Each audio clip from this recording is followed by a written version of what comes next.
பதவ பாசுரம். நோற்றுச்சுவர்க்கம் புகுகின்ற அம்மனாய் மாற்றமும் தாராரோ வாசல் திறவாதார் நாற்றத்துளாய் முடிநாராயணன் நம்மால் போற்றப்பறை தரும் புண்ணிய நாள். பண்டொரு நாள் கூற்றத்தின் வாய் வீழந்த கும்பகரணனும் தோற்றுமுனக்கே பெருந்தியில் தான் தந்தானோ ஆற்றவனந்தலுடையாய் அருங்கலமே தேற்றமாய் வந்து நாம் திரவேலோ ரெம்பாவாய். ఆండాళ్ తిరువడిగళే శరణం. ఆండాళ్ తల్లి యొక్క సంకల్పం ఏంటి అంటే అందరూ కలవాలి, వయ్యెత్తువాళ్ వీర్గాళ్, ఈ భూమి మీద ఉన్న వాళ్ళందరం ఒకటే.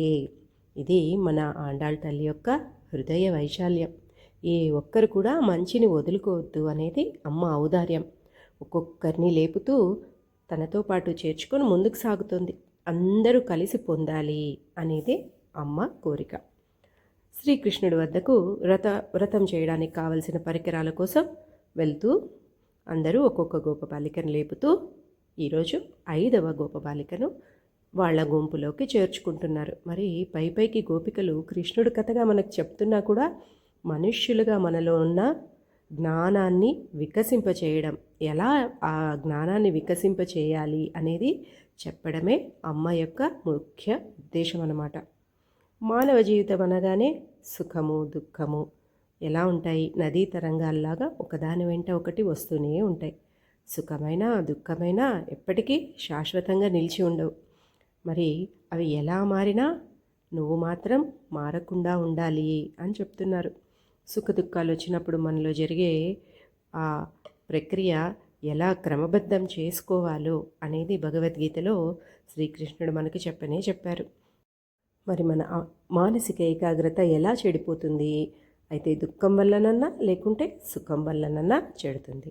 సుఖం వచ్చినప్పుడు మనము మెడిసి పడకూడదు, అలాగే దుఃఖం వచ్చినప్పుడు బాధపడకూడదు. సుఖ దుఃఖాలు ప్రమాదకరం కాదండి, వాటిపైన మనం పెట్టుకున్న పట్టే ప్రమాదం. అలాంటి సమయంలో ఏకాగ్రతని పెంచుకోవాలంటే ఏం చేయాలి అనేది మనకు ఆ పరమాత్మ చెప్పాడు. దుఃఖేషు అనిద్విగ్నమనాహ సుఖేషు విగత స్పృహ వీతరాగ భయక్రోధ స్థితది మునిరుచ్యతే. మరి మనం జీవితంలో విజయం పొందాలంటే మన లక్ష్యం కోసం పాటుపడాలి, నిరంతరం ఆ లక్ష్యాన్ని చేరుకోవాలి అనేది మననం చేసుకుంటూ ఉండాలి. మరి అలాంటి వారినే ముని అంటారు.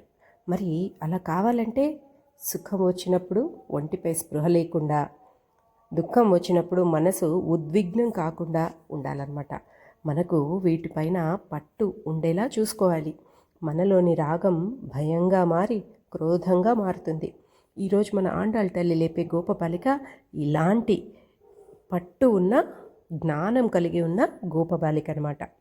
నోత్తు అంటే మాకు నోము ఇంకా ప్రారంభం కానేలేదు, కానీ నీ నోము అయిపోయింది, ఎందుకంటే ఫలితం నీకు ముందే లభించింది.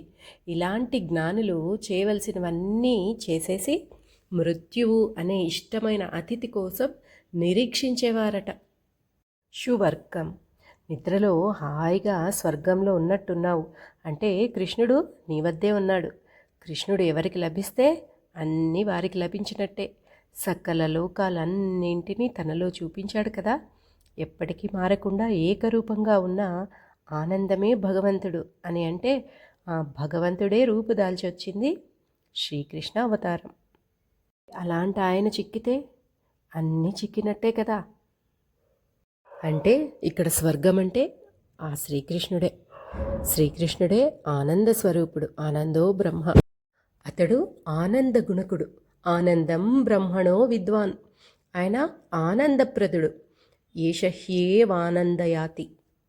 ఆయన రసస్వరూపుడు, రసోవై సహ. అతడు లభించడమే ఆనందం.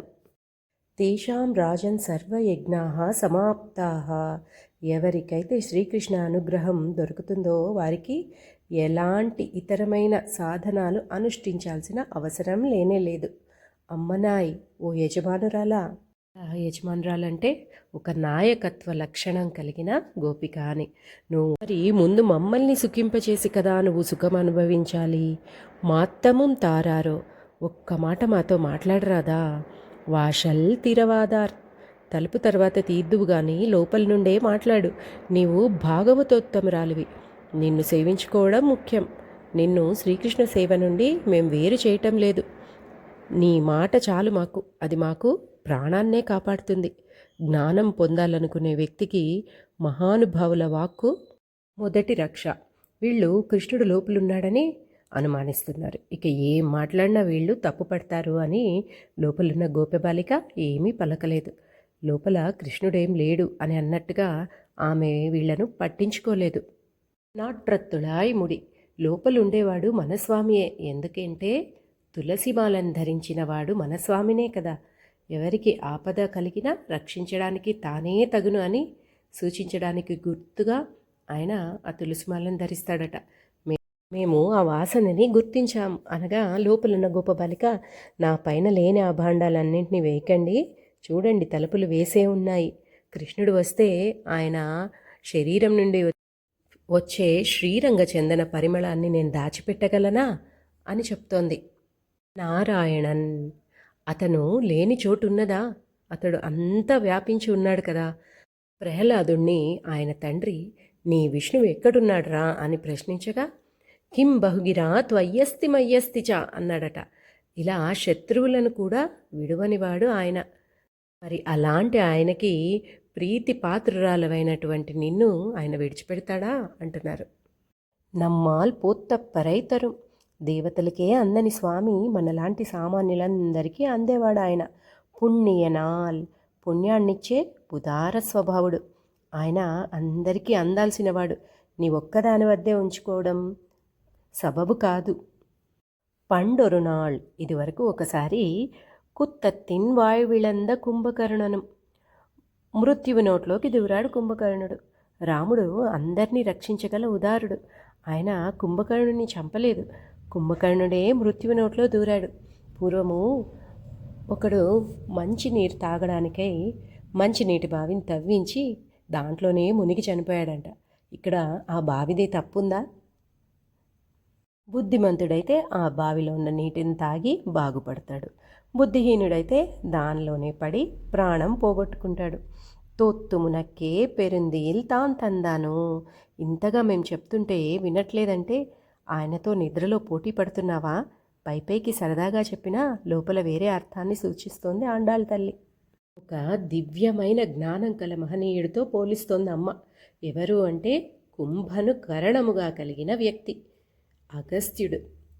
అగస్త్యుడు ఓడిపోయి తన శక్తిని నీకు ఇచ్చేశాడా అంటోంది. అగస్త్యుడు అనే ఋషి ఒక కుండలో పుట్టినవాడు. శివుని వివాహానికి హిమాలయ పర్వతాన్ని ఆయన ఎక్కుతుంటే ఆ పర్వతం అగస్త్యుడి వైపుకు వంగిందట. వింధ్య పర్వతం మేరు పర్వతానికి పోటీతో పెరుగుతుంటే దేవతలంతా గాబరాపడి ఈయనను వేడుకుంటే వింధ్య పర్వతం దగ్గరికి వెళ్ళాడాయన. ఆ వింధ్య పర్వతం ఈయనకు శిష్యుడు. ఈయన రాగానే ఆ పర్వతం వంగి నమస్కారం పెట్టింది. వెంటనే ఈయన తథాస్తు అని ఆయన వింధ్య పర్వత పెరుగుదలని వంచేశాడు. అది ఆయన గొప్పతనం.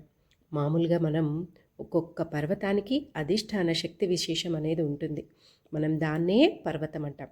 ఈ భూమిని మనం అలాగే భావిస్తాం. ఇక్కడ ఎన్నో జీవులు జన్మిస్తుంటాయి. అందుకే ఆ శక్తి విశేషాన్నే మనం భూదేవి అంటాం. అగం పర్వతంస్థ, పెరుగుదలని నిలిపినవాడు కాబట్టి ఆయన పేరు అగస్త్య అయింది. మనలో పెంచుకున్న పాపపు కొండల్ని స్తంభింపజేయవాడు ఆయన. ఒకనాడు మొత్తం సముద్రాన్నే తాగేసినవాడు ఆయన. ద్రావిడ భాష అంతటికీ ఆయన వ్యాకరణం సూత్రాలను రచించిన మహనీయుడు. వాతాపిని సంహరించిన మహనీయుడు. అలాంటి మహనీయుడు కూడా నీ వద్ద ఓడిపోయాడా అన్నట్టుగా ఆండాళ్ళ తల్లి ఇక్కడ చెప్తోంది. లోపల ఉన్న గోపబాలిక లేచి కృష్ణా అనింది. ఆత్త అనందల్ ఉడయాయ్, పెద్ద బద్ధకమున్న బద్ధకస్తురాల అరుంగలమే అతిలోక సుందరి, ఒక మంచి ఆభరణం లాంటిదానా. జ్ఞానులు అలాగే ఉంటారట. మరి వాళ్ళు ప్రాపంచిక విషయాల్లో పెద్దగా ఆసక్తి ఉండదు. తీర్థమాయ్ వందు తొందరగా సర్దుకొని రామ్మా అంటున్నారు. ఈ పాశురంలో కర్మ జ్ఞాన భక్తి నిష్ఠులను కాకుండా ప్రవృత్తి నిష్ఠులను లేపుతా ఉన్నారు. మరి వారిని ఒకరు లేపనవసరం లేనే లేదు. వాళ్ళెప్పుడూ నిత్యం జాగరూకతోనే ఉంటారనమాట. మరి ఇలాంటి వారిని లేపుటము అంటే వారి ఉపదేశాలు వినడానికి వారిని ప్రార్థిస్తున్నామన్నమాట. అలాంటి వారినే నోత్తుచ్చి వర్గం అని సంబోధిస్తున్నాం. శ్రీనివాసం.